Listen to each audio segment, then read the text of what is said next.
शहजादी आर्या महल की बालकनी में खड़ी अपने खूबसूरत बाग को देख रही थी कि इसी लम्हे शहजादा रियान की नजर उस पर पड़ी और दोनों पहली बार मुस्कुराए।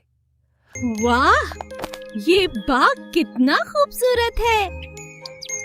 अचानक एक जादुई परी नमूदार हुई और उन्हें बताया कि महल एक खतरे में है। महल खतरे में है, सिर्फ बहादुर दिल ही इसे बचा सकते हैं। हम डरेंगे नहीं, हम साथ हैं। परी की बात सुनकर शहजादी और शहजादा मिलकर जादुई झील की तरफ रवाना हुए, जहां झील ने उनसे एक पहेली पूछी। मैं चलती नहीं मगर हमेशा आगे बढ़ती हूँ। मैं क्या हूँ?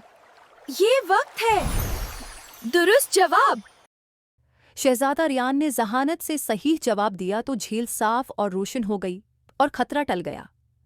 यूं शहजादी आर्या और शहजादा रियान ने मिलकर महल को बचा लिया और महल खुशियों और रोशनी से भर गया, ये साबित करते हुए कि दोस्ती, हिम्मत और अक्ल से हर मुश्किल आसान हो जाती है।